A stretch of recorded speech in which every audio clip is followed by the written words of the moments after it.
Bien, antes de contestarte a eso, perdóname que dé las gracias a todos los que estáis aquí y os felicite, no por vuestra cinefilia, porque es una palabra que desde luego detesto a fondo. Para mí los cinéfilos, que son estupendos en cuanto a su evidente pasión por el cine, pero ya son secta, y a mí todo lo que es secta y hasta eso no me acaba de gustar. Me gusta el aficionado al cine, pero cuando se convierte y se sabe todos los diálogos de todas las películas y además mayormente, como dicen los castizos, se saben unos diálogos que son los únicos que a mí no me gustan, eso de tócalo otra vez Sam, no te vayas forastero, no sé, cosas de esas, cuando verdaderamente hay unos diálogos en muchísimas películas europeas y americanas de los maravillosos guionistas, tanto franceses como Prévert, como italianos como Sabatini, como españoles con Azcona, cualquiera de que coja películas que haya diálogos de estos hombres,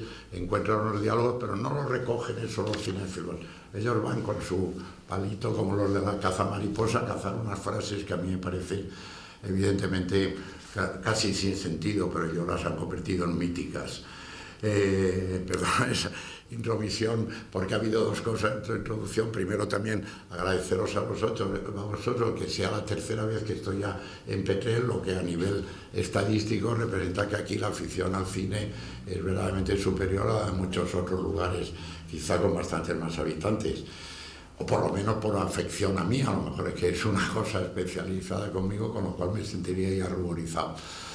Como hay algún amigo aquí mío que está en el mundo del calzado, pues quizá también por eso lo sea, porque yo soy un enamorado del calzado femenino, naturalmente, y queremos crear muy pronto estamos a punto de llamarle academia, pero la llamamos al club del tacón alto, que es lo que los fetichistas admiramos tanto. Y entonces la otra cosa que quería decir solo era que parece que hemos duplicado, y no es por mí, yo estoy encantado, salvo mi afonía, que siempre que vengo suelo tener afonía, como me recordaba un amigo periodista, que yo no había estado afónico el día que me hizo la entrevista, pero no habíamos planeado, creo, en principio. Ya digo, por mí puedo estar hasta a hacer coloquio ahora y hacer coloquio ahora luego. Simplemente introducción. Ahora era, en todo caso, hablaros un poco del Verdugo, ¿no? Sí, ya, sí. Bueno, pues otro pequeño error, porque yo ya tengo con él una relación apasionada de amistad, pero me has llamado productor, que es otra cosa también, que en el momento ya había llegado a producir, jamás en la vida. Yo creo que precisamente el drama del cine español, y luego en el coloquio lo hablaremos, es la desaparición del productor como autor sustancial y profundo de las películas. Mientras no volvamos a eso y estemos bajo los ámbitos de la cultura y de los ministerios y eso, no volveremos a regenerar un cine español que tuvo su importancia evidente en muchos momentos. Y respecto al Verdugo, pues contaros, pues esta película nace de una ejecución que se realiza en Valencia de una señora que se envenenó en una familia. Era criada en esta familia y empezó a envenenar, pero no a los señores, no a los señores y a los señoritos que la tenían contratada, sino a sus compañeras.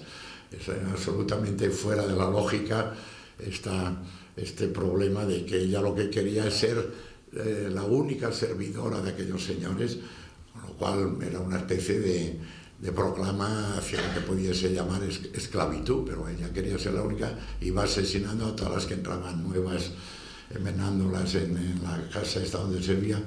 Y esta pobre señora pues fue, afortunadamente en cierto modo, no por ella, que la última ejecución que se realizó en España de mujeres, luego, como sabéis, luego incluso luego de la guerra civil y hasta que llegó la democracia, se han ejecutado también bastantes más personas y con bastante trascendencia y dramatismo para todos los que nos enterábamos. Y entonces un abogado amigo mío me cuenta la ejecución de esta señora en la cárcel de Valencia. ¿Me oyen bien? Porque con la fonía y eso sí, no, porque me parecía que no. Entonces, durante la ejecución, la noche de la ejecución fue trágica porque no solo esta señora estaba, como es lógico, en plena exasperación biológica y con sus gritos y con sus lloros y con todo lo que padecía, sino que el verdugo le sucedió lo mismo. Pues, como era tan poco habitual ejecutar a mujeres, pues el verdugo tuvo, entonces me contaba que estar también asistido toda la noche por médicos poniéndole inyecciones y sobre todo me contó este abogado que estuvo asistiendo aquello, una cosa que me dejó impactado y que fue la clave ya para mi película que vais a ver ahora. Que es que al verdugo lo tuvieron que llevar también arrastrándolo, como a la pobre mujer hacia iba a decir la silla eléctrica, porque como los únicos siguen asesinando son aquellos señores de arriba, americanos, pues equivocado de garrote por silla eléctrica, pero lo llevaron arrastrando y en aquel mismo momento que me contó este amigo abogado aquello, inmediatamente, por primera vez en mi vida cinematográfica, esto os lo digo a los que sois aficionados, no cinéfilos, y os fijáis bastante en las películas, es la única vez en mis películas que la película ha nacido de una imagen. Todas las demás, yo no sé si he hecho 15 películas, nunca llevo la cuenta, muchas menos de las que debía haber hecho, porque en 50 años de profesión, a una por año como hacen la mayor parte, habría hecho 50, pero tengo 15 porque tengo mucho reposo entre una y otra. Y entonces es la primera vez que, como os digo, que la película nace una imagen que en este caso fue inmediatamente que me iba contando eso, me imaginé una enorme sala blanca, pero sin nada, sin rejas, ni habitáculos pequeños dentro de aquella enorme sala, y dos pequeños grupos arrastrando a dos personas, a una a la que va a matar y otra a la que va a morir. Y entonces fue una imagen que me pareció absolutamente no solo emocionante en el sentido dramático, sino espléndida desde la óptica cinematográfica, desde el punto de vista cinematográfico. Es decir, esta sociedad que hace que pueda haber un señor que mata legalmente y otro señor que muere dentro de esta legalidad, y esta sociedad tiene que arrastrar a estas dos víctimas que son verdaderamente las únicas que, en un caso de pena de muerte, las dos únicas víctimas reales y espantosas, el verdugo y el ejecutado. Y entonces, que los dos fuesen arrastrados por dos pequeños núcleos que representaban para mí la sociedad, pues dije, esta imagen tiene que ser el final de mi película. Y luego tardé, pues con Rafael Azcona, que tardamos como 1 año y medio, o casi o 2, poder escribir un guión que pudiese terminar en aquella imagen, pero aquello era exactamente lo que me marcó la decisión de hacerla. La película, pues, yo me ha dolido ahora un poco, porque ahora está entrándome a los 77 años, dentro de un mes 70 años, me está entrando un poquito ya de la vanidad. Hasta ahora me llamaba Bardem fanfarrón negativo, porque yo siempre alardeaba, uy, qué malo es lo que hago, qué malo es lo, pero sintiéndolo de verdad, creo. Y ahora ya empiezo a sentirme en algunos momentos una pequeña parte de vanidad. Y os digo, me ha dolido un poco que en la película de Benigni ahora, toda la prensa mundial, la habréis leído, la conoceréis, ¿no? Toda la prensa mundial le van a dar todos los Oscars, seguramente, yo creo, vaticino, no solo los Oscars americanos, sino el de la mejor película extranjera, y lamento que lo pierda algún colega español, porque el abuelo, que es la única que en España, pues la preferiría. Pero a esta película se ha atribuido que es la primera vez en el cine que una película aborda un tema intocable por trágico, en este caso es el Holocausto, los judíos en Alemania, los campos de concentración, un tema intocable con humor, que dentro que precisamente dicen que había muchos problemas para estrenarla, que tenía mucho miedo, que pudiese haber una reacción mundial contra ella. Yo modestamente creo que el tema de la pena de muerte, aisladamente, personalmente, es tan fuerte que también como el del Holocausto. Yo entré en ella a través también de una de una lectura de humor, un humor distanciado, pero una lectura de humor. Espero que luego en el coloquio me digan si lo han entendido así. Y entonces, pues creo que no solo yo, sino que he recordado también una película o dos, esto que de repente dice, la primera vez que se hace un modo casi siempre hay antecedentes. Yo quería levantar un dedito pequeño aquí desde Petrel para decir que a esa misma, no digo valentía o coraje, porque yo nunca creí que iba a tener problemas con la película, luego los tuve muchos, pero cuando lo hacía creía que, bueno, el estar contra la pena de muerte me parecía que era muy ético y que estando en el régimen que fuera, con pena de muerte legalizada o no legalizada, el hacer, escribir, dirigir o escribir una cosa contra la pena de muerte es siempre una obligación moral que tengo yo y creo que bastantes ciudadanos. Y no tenía ningún miedo, pero luego sí se convirtió, una vez terminada la película, se convirtió todo esto en un pequeño calvario. Como sabréis, el embajador español en Roma, Sánchez Bella, paisano nuestro en cuanto a la Comunidad Valenciana, nacido, este embajador es el que denunció la película como una maniobra comunista y bueno, muchas más cosas. Hay una famosa carta de él que estará, no sé si vosotros los que hacéis esta revista de aquí, que me acabáis de entregar, la conocéis porque ha sido publicada esa carta y es un documento histórico entre divertido y sangrante por otro lado. Y había tenido, al terminar la película, había tenido pequeñas, bueno, cosas que las esperábamos siempre y que considerábamos que eran siempre sucedían paralelamente a la película, que es la censura. Me habían censurado 2 o 3 escenas, ¿no? Y eso nosotros dábamos, el truco nuestro era dar un poco a la censura siempre cebo, ¿no?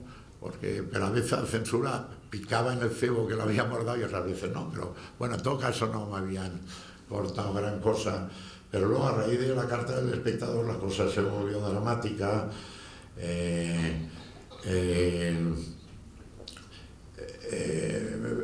el Festival de Venecia, que es donde la iban a proyectar, toda la delegación española abandonó el festival en protesta porque iba a producirse, e incluso cuando fui yo y la estrené, que iba con Emma Penella, que es maravillosa, es una mujer increíble, a prepararla, y nosotros dijimos que naturalmente no lo volvíamos, que si estaba seleccionada y se iba a proyectar, que íbamos.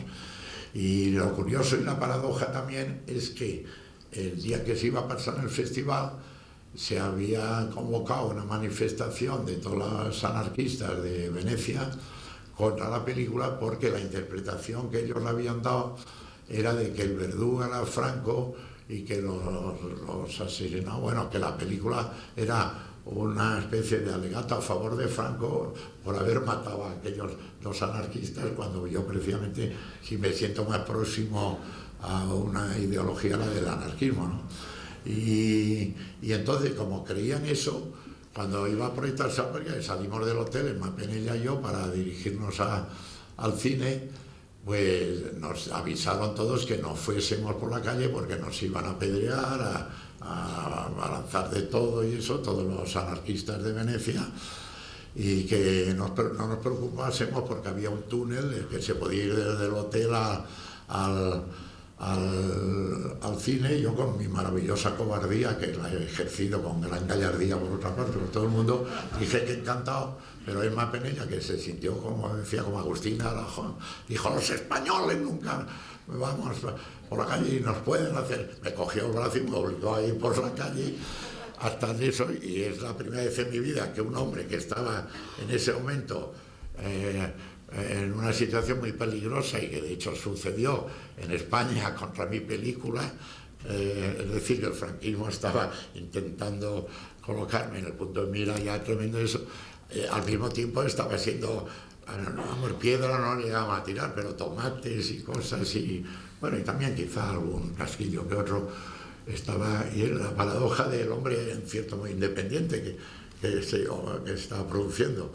Perseguido en España por unos y perseguido en Grecia por otros, y los dos equivocados por descontado. Bueno, el de España no tanto, porque esa película sí que tenía evidentemente algo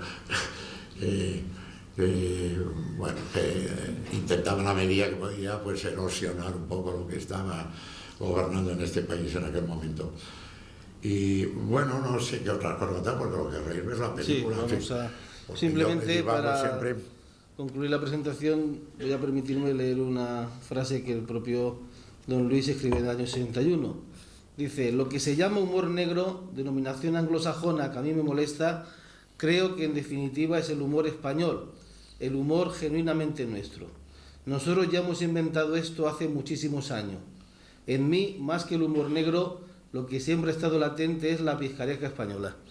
Sí, evidentemente, yo creo eso. Nunca me ha gustado que digan que las películas mías, ni tampoco los que han colado conmigo, Azcona y los demás directores que dirigían esto. Yo creo que lo que estamos es en lo que podríamos denominar esperpento, pero que nace desde la picaresca, evidentemente, y luego recorre un camino a través de Goya hasta llegar a Solana y luego hasta llegar a los escritores como Valle Inclán y todo eso. Y luego en el teatro entrar a través de Arniches también, porque hacía ya también estas tragicomedias y eso, Seitas Rebeldes y eso, que es humor absolutamente dramático, ¿no? Esperpéntico. Y esa es la línea que creo que he seguido, no he inventado ningún género, desde luego. Muy bien, y también una frase de un crítico, Miguel Revuelta, que escribió, dice: el Verdugo es una de las obras mayores de toda la historia del cine, y no hablamos a propósito solo del cine español. Pues bien, vamos a tener la satisfacción de ver esa película después de comentarla con Luis García Berlanga, y yo simplemente disculparme porque no hemos podido encontrar una copia en proyección en formato cinematográfico en la debida, y entonces vamos a hacer una proyección de videográfica, que sí que está en condiciones de calidad suficientes. Esto, claro, para aquellos que sean realmente cinéfilos o muy aficionados, evidentemente no es la misma la definición. No es la misma definición. Son vosotros. Siempre que tenga la suficiente imagen y no tenga cortes, que a lo mejor luego aparecen con más cortes incluso que los tenía. Esto ha sucedido en alguna proyección actual con Libertad y Democracia, de mandar copias de películas que tenían más cortes por accidentes diversos que los que nacía la censura antes. Esperemos que no. Cuando vuelva me diréis si la habéis visto o si encuentro la sala ya medio vacía, porque que los que queden que están dormidos. Muy bien, pues muchas gracias. Hola. Un abrazo a todos y hasta pronto. No la película, que es por supuesto, sino me refiero a la cuestión técnica de la proyección, que ha sido de suficiente calidad para dar una sensación y una imagen real de lo que es el original en formato cinematográfico. Y retomando el tema donde lo dejábamos antes de la proyección, que también el vídeo se dice proyección, en este caso sí, ha sido proyección desde un aparato, pues vamos a pasar al coloquio que acaban de entrar.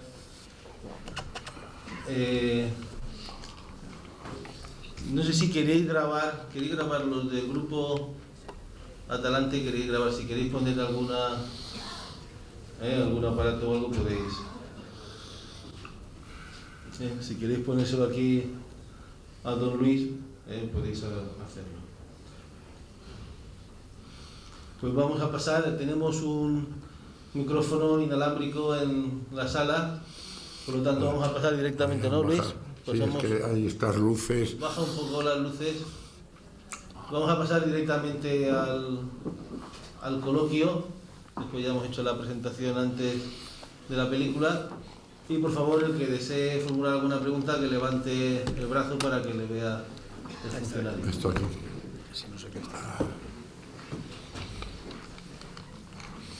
Si la hace un poco larga, se lo agradecería, porque estoy con un caramelo. A ver si lo termino antes de la pregunta, porque si no va a ser... Empezamos con las timideces. Voy a empezar yo, si acaso. Bueno, ha dicho antes, don Luis, que tuvo problemas en la presentación de la película en el Festival de Venecia, creo que comentaba. Sí. Y yo he leído alguna anécdota que quisiera que nos comentara. Es cierto que, no sé si fue en este festival o en París, que Edward G. Robinson, que estaba en el jurado, vetó que la película tuviese... No, Bienvenido Mr. Marshall, era sí. Lo de Edward G. Robinson era con Bienvenido Mr. Marshall, y ahí anécdotas bastante graciosas dentro, que también corría unos ciertos riesgos, pero si queréis que hablemos de Bienvenido, yo encantado, yo contesto a todas las preguntas. Fue así que lo prohibió. Incluso si me preguntan sobre Mónica Lewinsky, me da igual, pero lo que me preguntas tú es de Bienvenido Mr. Marshall. En Bienvenido Mr. Marshall hay dos anécdotas un poco divertidas relacionadas con los norteamericanos, precisamente. Una es que el día del estreno de Bienvenido Mr. Marshall en Madrid, bueno, unos días antes habíamos colocado como publicidad de la película una pancarta que cruzaba la Gran Vía de acera a acera y que ponía Bienvenido Mr. Marshall. Y entonces justo en esos momentos llegó a presentar las cartas credenciales, que era el primer embajador que venía a España norteamericano luego de, no me acuerdo cómo se llamó esa época en que se prohibió que hubiese embajadores con Franco, ¿no? Entonces fue el primer embajador americano que vino. Se llamaba Mr. Hunt, curiosamente me acuerdo, que me olvido todos los nombres, y al ver la pancarta en la Gran Vía, él creyó que no era el anuncio de una película, sino que ponían Bienvenido Mr. Marshall diciendo, y entonces pensó, estos caraduras los españoles, venimos ya, nada más venir ya, que ya tenemos el detalle hacia España de volver a que tengan un embajador, ya van pidiendo dinero. Ya había puesto Bienvenido Mr. Marshall, porque el plan Mr. Marshall era el de dar dinero a los países europeos.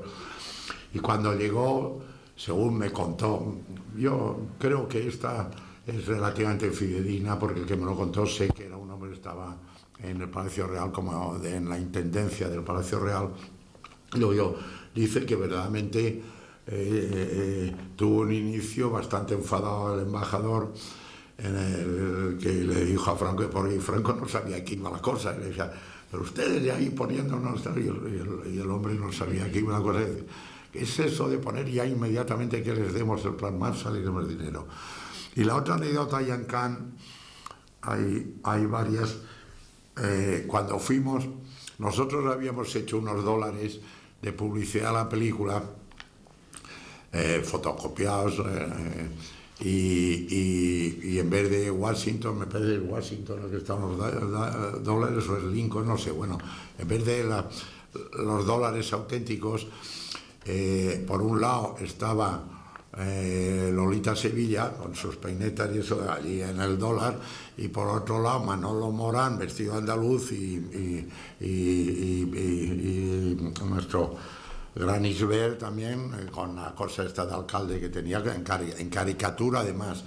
Pues de repente vienen al hotel unos policías franceses y nos llevan a la comisaría, todo el equipo que habíamos, diciendo que habían tenido una denuncia, según también malas lenguas, puesta previamente, no por Robinson, no por el actor, sino por el consulado americano, porque a todo esto en la bahía de Cannes había varios barcos de guerra americanos, y entonces dijeron que habían recibido una denuncia, que habíamos falsificado dólares, y estábamos allí para que los enseñamos y declarásemos eso. Afortunadamente, cuando los vieron ya nos dejaron salir, pero nos llevaron a la comisaría.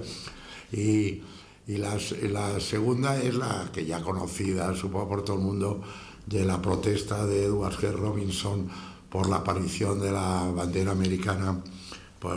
Para ellos decía que era una cosa absolutamente peyorativa, que parecía que la bandera americana iba por el suelo arrastrada como la basura y eso.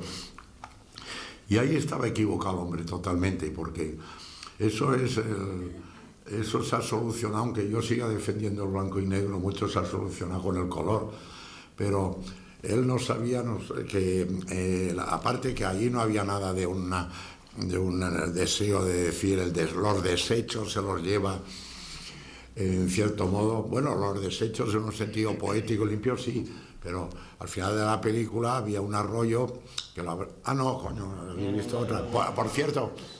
Por cierto, era el Verdugo. Perdón, que os interrumpí un poco. Era de verdad el Verdugo la que se ha parado. No ha habido el cambio por otra película. No, bueno. No, esto lo digo un poco serio porque en Valencia, en la Caja Valencia, se hizo un ciclo sobre mí y como yo no veo la película nueva, pues me dijeron, se equivocó el que estaba allí organizando y me dijo que estaban proyectando el Verdugo, y cuando entré empecé a hablarles, bueno, pues la boda que sale, que vosotros lo habréis visto, la boda esa es la mía, ya os lo explicaré luego, la mía personal, y yo notaba que la gente con lo que se quedaban así como diciendo, ¿y este hombre de qué habla? Y nadie se atrevía a decirme nada. Y decía yo, bueno, y en la escena final, esto pues fue una idea que tuve cuando la ejecución no se atrevían, y de repente ya el que estaba al lado mío, que sabía cuánto, dice que lo que han pasado es Plácido, no el Verdugo, otra película mía, y por eso, para que no pase eso, pues y la proyección era pasable. Yo más o menos al final lo que estaba fuera de foco, lo que estaba totalmente fuera de foco, ahora no parecía fuese. Por otro lado, no sé si en cuanto a cortes o saltos, eso no sé si habréis notado algo. Pues, pero aún estoy hablando quiero decir que igual que Robinson, ya sabes que ahora es lo mismo que ha pasado ahora con Elia Kazan, que le han dado un Oscar de honor y todo, y hay cierta polémica en Hollywood porque Elia Kazan fue de los que estuvo también bajo el tribunal y de los que se rajó, y Robinson también, de los que se rajó. Yo no sé si llegaron luego a denunciar claramente quiénes estaban, pero por lo menos se rajaron, y entonces, en el caso de Robinson, el gobierno estadounidense le premió mandándolo de juro a Cannes, que era como unas vacaciones maravillosas a Europa y a la Costa Azul. Pero el hombre, como pasa a todo renegado, que luego lo perdona, realmente quiere cumplir más que nadie sobre lo que precisamente de aquello por lo que había sido acusado, y entonces al ver una escena en que salía la bandera americana arrastrada en un riachuelo, pues interpuso una protesta tan grande que logró que se cortase a nivel del festival había una proyección para el jurado primero, a nivel de la proyección, el momento se veía la bandera americana. Pero ya os digo que podía haber alardeado de eso, decir, sí, yo hacía esto porque quería ahí meterme con los americanos, y aunque me metían a lo largo de la película, pero en este caso no, era un final bastante poético de que la fiesta esta fábula de esta fiesta que se disfrazaba de toda España para ver. Joder, ya me he pasado. Perdona, sí. No, pero termino rápidamente, porque primero habíamos pasado bienvenido. Que mi intención en el arroyo era que era una cosa que pasasen las dos banderas, la española y la americana, y así pasaban. Como los confetis, todas las cosas se habían puesto. Y al ser en blanco y negro, la bandera americana, desgraciadamente para ellos, tiene estrellitas y barras, y entonces se ve claramente que era la bandera americana. Ahora la bandera española era una bandera con 3 franjas grises, una más gorda, y nadie sabía que era la bandera española la que acompañaba en ese supuesto descrédito a la bandera americana. Y aunque yo no soy muy nacionalista, incluido el nacionalismo conjunto de todas las comunidades españolas, pues no tenía ninguna intención de ir contra ellas. Y bueno, eso lo cuento ahora, ya pasemos a esta. Volviendo al Verdugo, yo empecé a preguntar por los actores, porque veo que en esa década dorada que antes comentábamos, que la utilización de Pepe Isbert como protagonista o coprotagonista de tus obras es continua. Sí. Hombre, yo digo que la década de oro del cine español, lo mantengo, y hay bastante gente que se está de acuerdo conmigo. Son la década de la República, cuando nace el cine español como industria, el año 31 hasta el 36, que se produce, claro, la Guerra Civil, y luego la otra década de oro es la de los años 50.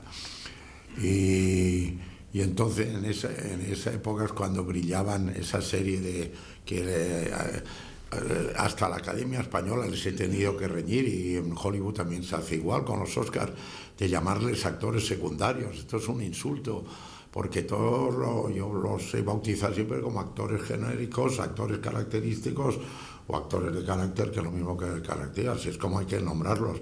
Pero en España teníamos no solo Pepe Isbert, naturalmente el que más fama cogió es Pepe Isbert, pero teníamos 15 o 20, el otro día un hombre conocedor del mundo del teatro, y a Maduro, claro, en una de estas películas, no sé, en El Verdugo, en Placio o algo, que la vio en una también de estos sitios que yo me salgo, pero se quedó, dice, tú sabes que ahí en esa película llevas 14, nada menos que 14 cabezas de compañía. Si sois aficionados al teatro alguno, sabréis que cabeza compañía es ser la figura importante de una compañía de teatro. Entonces, aún quedan algunas compañías de teatro, las de Osinaga, de Alberto, digo, el de la serie esta televisión, Arturo Fernández y eso, pues que aún hacen teatro cuando no están haciendo series. Y entonces esa importancia que tiene, por ejemplo, Arturo Fernández como cabeza de compañía, que es el que lleva el eje central a nivel de interpretación y de llevar en todos los sentidos la compañía adelante. Yo tenía en esa película 14 señores que eran como 14 Arturos Fernández actuales, que son los pocos que quedan, o como 14 flotas, que también de estos que son la persona más importante del teatro. Y eran extraordinarios por muchas razones. Primero, como intérpretes, porque estaba Alberto Romea, estaba Félix Fernández, estaban tantos, es que tengo un problema por los nombres, pero eran todos extraordinarios, hasta el punto que cuando yo hacía una película, me gusta hacerlas siempre corales, con muchos personajes, en mis películas no hay ninguna, salvo tamaño natural, que sean 2 o 3 personajes nada más. Siempre son con muchas intérpretes, y ellos la enriquecían la película. Yo creo que el valor de todas las películas de los que hemos rodado en esa época nos lo han dado esos actores increíbles y maravillosos. ¿Y por qué Nino Manfredi, un actor italiano? Bueno, ahí está, precisamente, a raíz de lo que te digo, en aquella época se puso de moda las coproducciones, y sobre todo con Italia, porque esto abarataba el presupuesto tanto para el productor italiano como para el español, y una coproducción exigía que hubiese, o en la parte técnica o en la parte artística, un número determinado, un porcentaje determinado de actores de cada nacionalidad. Y entonces El Verdugo se escribió para López Vázquez. El protagonista tenía que haber sido López Vázquez, pero al hacerse coproducción, pues podía traer y me exigían traer un actor italiano, y entonces pensé a Nino Manfredi, que aparte de conocerlo personalmente, para mí era un actor también de los mejores, junto a Sordi, en Italia era el mejor actor de comedia, ¿no? Y Nino, en efecto, estuvo espléndido a todos los niveles, pero yo sigo pensando que López Vázquez hubiese estado mejor, no quitándole la calidad que tiene Nino Sipón, no, porque se notaba, es curioso, pero hay una manera de gestual y de mover las manos, en que se ve si uno es español o no es español. Y a mí con Nino siempre, cuando se ponía los sombreros, el sombrero ese de paja cuando llega la mañana, siempre me daba la sensación de que un español no tenía, y por mucho que yo le cogía el sombrero, se lo ponía para la izquierda, para la izquierda, debe ser según también la cabeza o algo, el tamaño, pero no lo encontraba nunca que me pareciese que era un hombre de Peñafiel o de Cazorla o de Madrid o de Barcelona o de Alicante. Y entonces, pues, para mí fue una pequeña degradación del personaje que soñaba, pero lo que no hay que negar, y vosotros lo diréis ahora, es que está extraordinariamente bien también como actor, ¿no? Señor Navarro. Señor Berlanga, Sí. Siempre me he quedado con las ganas de preguntarle a una persona que sabe de cine como usted si todas las cosas que aparecen en las escenas Sí. que vemos, es decir, están por casualidad o si realmente se ponen con una intencionalidad. Creo que es la segunda, es decir, creo que se ponen Sí. con intencionalidad. El tema concreto, el final de la película, cuando aparece esas gallinas detrás de la mujer. Sí, en el barco ahora, bueno, pero me había olvidado. Es decir, Sí. el momento que llega el marido, que llega el Sí. verdugo y le dice, lo he hecho. Sí, lo he hecho. Sí, yo he entendido que lo que ha hecho es, esas gallinas le están simbolizando que lo que ha sido es un gallina, ha entrado en el sistema. No, Entiendo, bueno. entiendo, y Sí. por eso quiero que usted me lo aclare. No, sí. Que la mente de Sí, sí, sí. sea mía o No, de me otra persona, alegra porque es que bonito, vemos sí. películas en esa intención. Lo que dice usted es maravilloso y si me permite lo voy a seguir. Ahora, a partir de ahora diré que sí y le pagaré los derechos de autor si es que me pagan algo. No. Y no, había algo más, sí. José Iber, veo la muerte, es decir, veo la España de siempre, de Sí. la guerra civil, de la muerte. Sí. Veo en el yerno, en la nueva España, pero que entierra, que está olvidando esas muertes y esa tragedia que se pasó en España, y que lo integran en el sistema cuando pasa por ese túnel que le ponen, Sí. al final es un gallina. Y veo la esperanza que usted le pone a la nueva juventud que se va con el barco jugando, No, y todo lo metiéndose contrario. como algo nuevo que está ahí, aunque no le Ya. guste a los otros. Ya, Veo la no. España de la muerte. En su película. No, yo en una sola cosa de las que ha dicho, bueno, en lo de que Isber es la muerte, sí que lo entiendo y muchos críticos y muchos analizadores de la película lo han dicho así como usted. En ese aspecto no era tampoco yo exactamente Isber. Yo en Isber lo que sabía era el hombre ya metido dentro del esquema de en este caso de la burocracia administrativa, pero quiero decir de esta sociedad que nos tiende trampas continuamente y inhibe la libertad personal de cada uno. Todas mis películas, ya que usted habla de simbolismo en cierto modo o de conceptualmente, todas mis películas, fíjese, si las he hecho con años de diferencia, todas mis películas han sido siempre crónicas de un fracaso. Es decir, al inicio de la película hay un hombre, a veces una pareja o un marido, que creen que van a conseguir una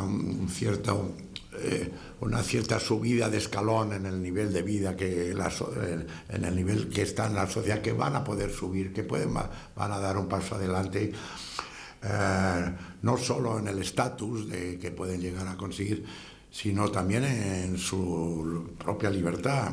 Y siempre en todas mis películas fracasan. No hay ninguna película mía en que todos los protagonistas consigan lo que quieren.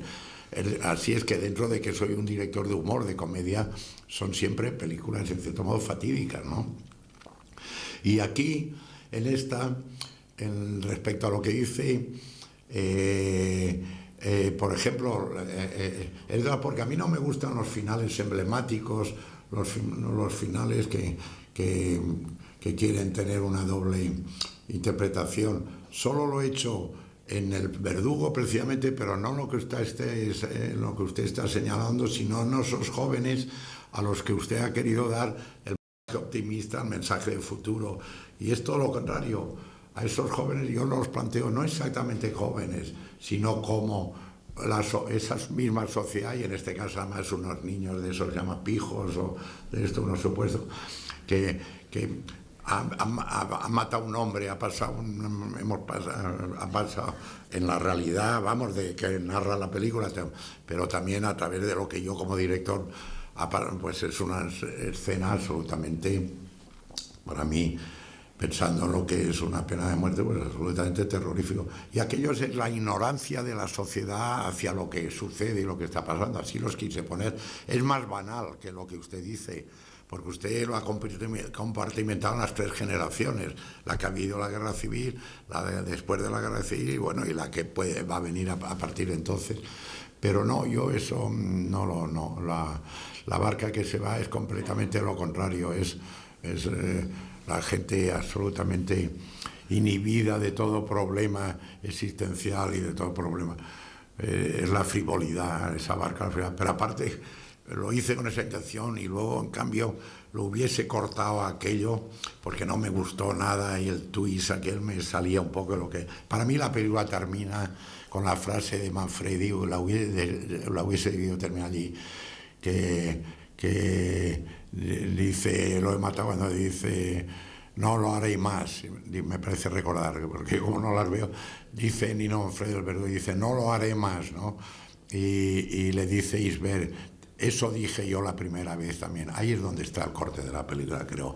Y es curioso, respecto a lo mismo que me ha dicho usted de la barca esta, porque en Hollywood, que la película tuvo un éxito extraordinario, yo me quedé impresionado porque la primera vez que se pasaba una película española en la sala Samuel Goldwyn de la Academia de Arte y Ciencias, y bueno, Spielberg, todos, Lucas se quedaron entusiasmados con esta película y tuvimos un coloquio y todo, luego larguísimo, aunque yo no sé inglés, y entonces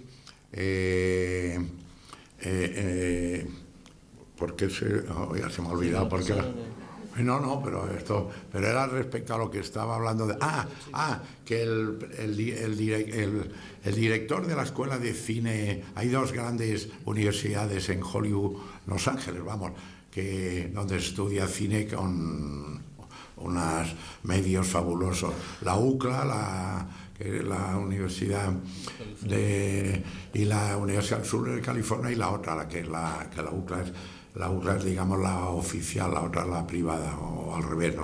Y el director de donde pasamos las películas de esa escuela de cine era McHenry, que los que sois aficionados de cine sabéis, era el Quinteto de la Muerte, Viento en las Velas, todo eso, era el director, un gran director que hemos admirado a tope.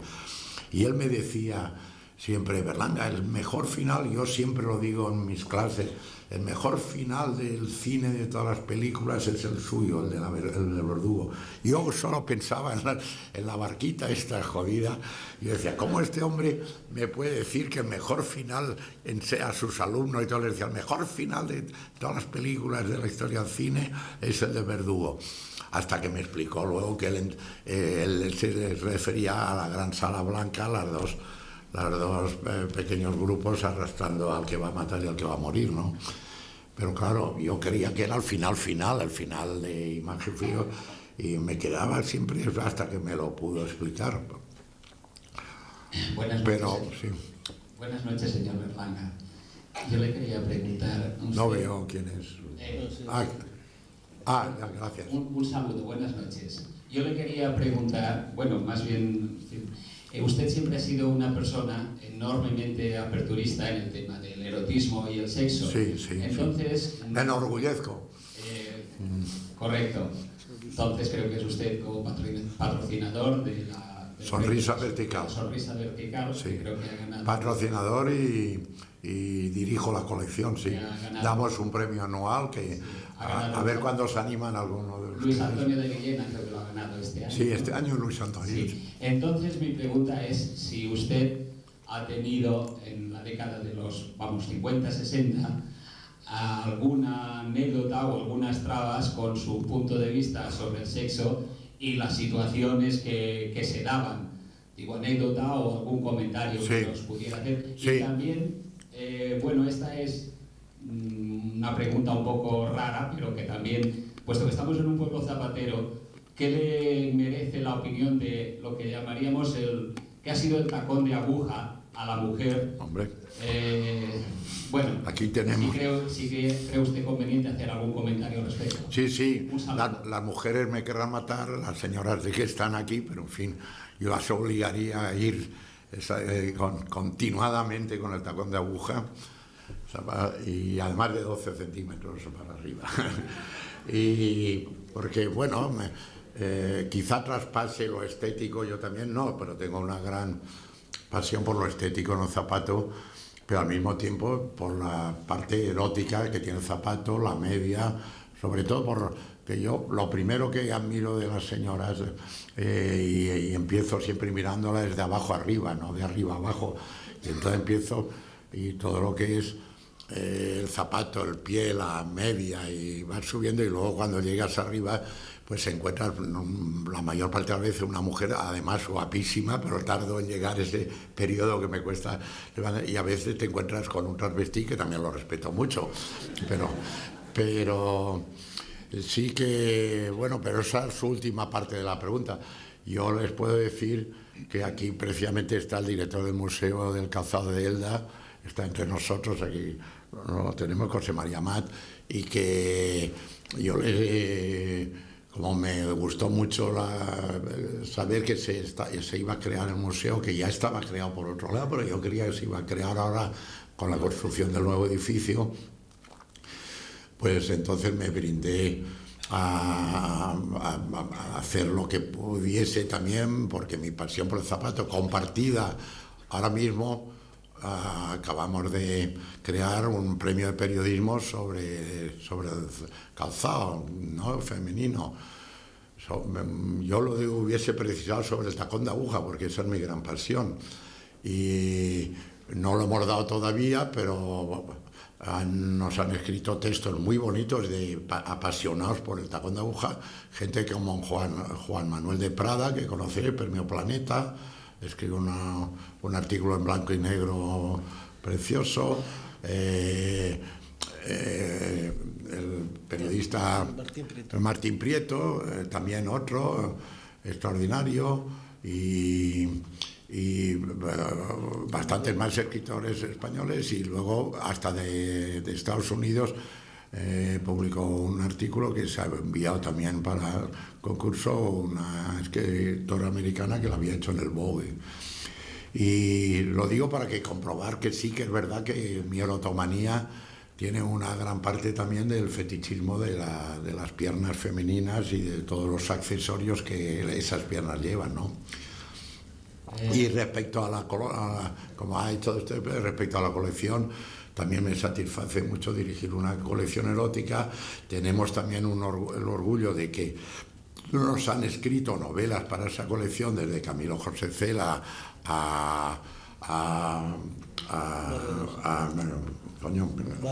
Vargas Llosa, bueno, todos los grandes escritores españoles. Hemos descubierto a Almudena Grandes, a grandes novelistas, es decir, que es una colección en la que prima tanto la calidad literaria y casi todos los novelistas españoles y extranjeros, y los clásicos del erotismo, pero que eran grandes escritores, como podían ser en Francia Bataille y todo. Es una colección que tiene un gran respeto en la feria de Frankfurt de todos los años, si alguno de ustedes la conocen, y por lo tanto una colección de la que me enorgullece a la editorial y a mí, y damos un premio anual que ha descubierto a mucha gente, a Mercedes Sabat, como os he dicho, y este año el premio ha sido a Luis Antonio Villena, que también lo conocerán todos ustedes por ser un novelista y un articulista bien conocido en España, ¿no?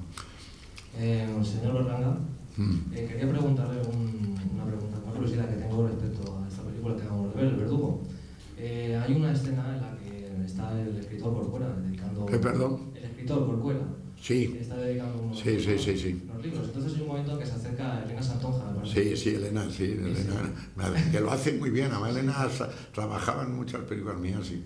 Entonces pregunta si tienen algo sobre Bergman o Antonioni. Entonces el escritor se queda así un poco perplejo y dice, ¿Bergman quién? ¿La actriz? Y entonces ella dice, no, y se va. Mi pregunta es, ¿por qué? ¿Por qué pregunta sobre Bergman y Antonioni? ¿Por qué está en esa película? ¿No? ¿Por qué? Bueno, era un divertimento que era como una feria al libro, y estos que van, igual que había el niño que quiere los prospectos, que hay en todas las ferias y en todas las... ponía detalles. Entonces, pues Elena representaba la intelectualilla de cine, la cinéfila y eso, pero lista, que sabía de todo, y que le preguntaba a este Corcuera, que por cierto me sirve para contarles una anécdota también muy intrigante en mis películas, que es que yo, sin darme cuenta, soy una especie de Rappel español, porque como sabréis, que lo acabáis de ver, este señor representaba a un académico, amigo de los Verdugos, que hacía libros sobre la pena de muerte y todo, pero notablemente a favor, se suponía y se veía en la película, y este señor se llamaba Corcuera. Luego hemos tenido un ministro del Interior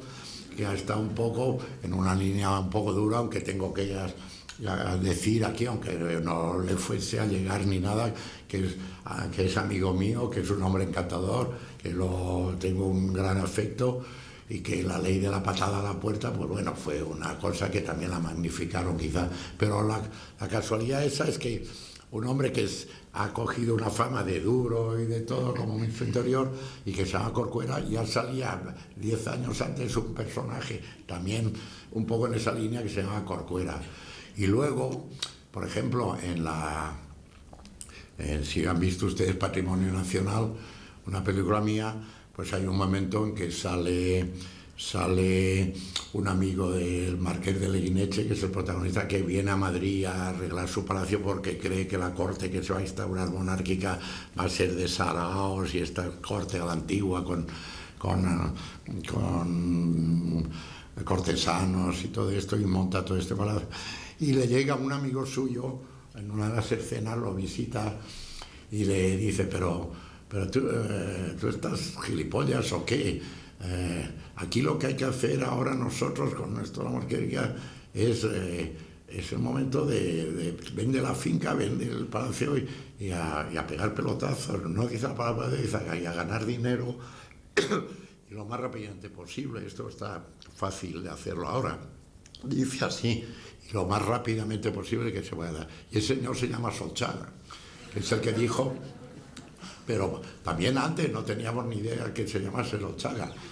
En Plácido hay unos pobres que les van a llevar a cenar por las casas y eso, si la han visto usted la película, de la falsa caridad, la caridad cristiana, y hay una subasta de pobres y hay unos cuantos que se quedan, que no han sido comprados para la cena en plan de caridad, y se quedan y dicen, ¿y nosotros qué? Y empiezan a hacer una pequeña revuelta, una protesta, y como van vestidos pobres, pues en cierto modo van descamisados también. Y entonces pregunta el organizador, que era López Vázquez, no sé quién, le pregunta, ¿usted cómo se llama? Dice Guerra, y se llama el que protesta y revoluciona a aquellos cuantos pobres. Y aún tengo dos más de estas anomalías.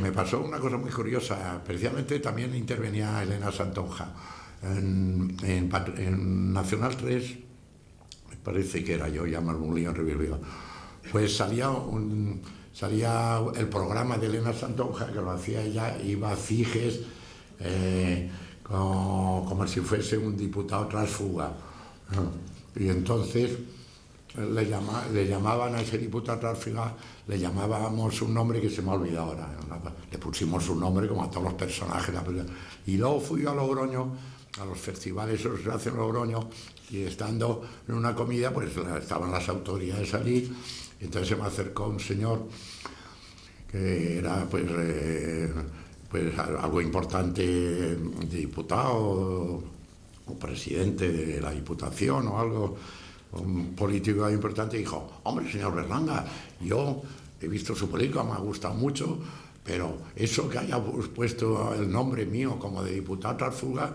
hombre, yo no soy diputado tránsfuga. Y cuando se fue, yo le dije, no, perdone, si esto es así, yo no lo conocía el nombre de usted. Y cuando se fue, los que estaban allá me dijo, es tránsfuga, me dijeron todos los que estaban en la comida. Eso. Sí. Señor Berlanga, yo no me considero capacitado para juzgar su valor artístico en cuanto a la producción de las películas y lo que es la creación de la película, porque no entiendo de cine. Sin embargo, pienso que toda o la gran mayor parte de las facetas que de ustedes se pregonan es por esto. Y a mí me maravilla, en cambio, otra cosa muy importante que nadie repara en ella. Es lo que es la literatura de las películas, lo que es el guión. ¿Lo que es, perdón? El guión. El guión. El guión. Sí. Lo que significa la creación literaria del guión. Todas sus películas, la mayoría de ellas, están impregnadas de un fino humor, de una ironía que es admirable, con un lenguaje magnífico. Tan bueno como pudiera ser Arniches o cualquiera de los grandes productores. Hombre, no me compare con Arniches, que para mí es Dios. Yo lo que quería decirle es, ¿usted se ha sentido alguna vez influido por Arniches, por López, por Julio Seca, para crear todo esto como lo ha hecho? Sí. No, concretamente por Arniches. Para mí, nuestro paisano, porque Arniches, como saben, era alicantino. ha sido la cima de un género que solo se ha dado en España. El sainete es un género exclusivamente español. Y esta cosa agridulce, tragicomedias que hacía él con un también, Carniche se parecía mucho a mí en que también intentaba diseccionar a esta sociedad que creemos siempre por lo que sea. Yo no quiero ser el político que descubra a gran canal lo que es la sociedad española y por qué vive uno tan descontento. Hablo de mi caso, yéndome bien, porque naturalmente a mí me va bien con la sociedad, pero es que yo hablo de otros aspectos del individuo frente a una cosa que está en su entorno, ¿no? Yo tengo 4 hijos maravillosos, todos trabajando, algunos de ellos famosillos por las chicas jóvenes ahí, el de Alaska y Dinarama, las canciones del grupo ese, quizá alguna las hayáis bailado, todo esa cosa de bailando y el huevo Colón y que no me importa y todas esas canciones que ya son obra de mi hijo, ¿no? Y en fin, bueno, quiero decirle que es una cosa distinta, pero creo que Arniches también iba en la misma. Su análisis de los caciques, en la obra de los caciques, sobre todo la tragicomedia, una tragicomedia como la del Señorita Trevélez, de la burla a la pobre mujer soltera que está ahí en el pueblo encerrada, que no pueden vivir esa vida que afortunadamente ahora ya la mujer vive. Me parece que se merecía algo más que ser el hombre del que yo admiro. Se merecían bastantes más homenajes que el mío, pero sí, sigo un poco eso, pero no llego a la altura de él, ni mucho menos, ¿no? Muchas gracias. Buenas noches. Me gustaría preguntarle sobre una noticia que leí el otro día en el periódico sobre esta película. ¿Hoy? No, que leí la semana pasada, que tampoco me acuerdo muy bien, pero era sobre el Verdugo y decía que se había editado, bueno, se había estrenado una nueva copia con 6 minutos más de metraje, sí, donde estaban las... Sí. Que usted no sabía absolutamente nada. No, me enteré, ahora en este momento estoy enterado, pero podría haber sucedido fácilmente que me enterase ahora por ti, porque el que me lo dijo fue en Valencia ayer o anteayer y porque me lo encontré cruzándome en un sitio, porque no me han dicho nada y sé que ha salido una versión de nuevo para las salas, no ya para las televisiones, para pasarla en las salas de cine. Y también el que me lo contó me dijo lo mismo, que tenía 6 minutos más de lo que tenía lo que se estrenó en la época de Franco, pero le faltan aún, porque a mí me cortaron 17 minutos al final entre los dos, porque la película se censuró antes de Venecia, pero al volver de Venecia ante lo que había pasado, aunque venía triunfadora con el premio de la crítica y todo eso, pues me volvieron a censurarla. Yo creía que iba a ir a la cárcel, pero no llegué a ir a la cárcel, pero por lo menos me fastidiaron un poco porque quitaron hasta hacer 17 minutos. Y por lo tanto demuestra que si han buscado y han intentado recuperar todo lo que se haya podido, pues hay trozos que deben haber desaparecido del negativo y que por lo tanto, si son 6 minutos, le han dicho usted más, 6 menos 17, 17 quedan 11 minutos. Y los que había, que bueno, yo los había aceptado más o menos antes de Venecia, que eran 4, aunque dan de 4 a 11, 6 minutos o 7, yo no sé sumar. Quedan como 7 minutos de los que sí me jode bastante que se cortasen.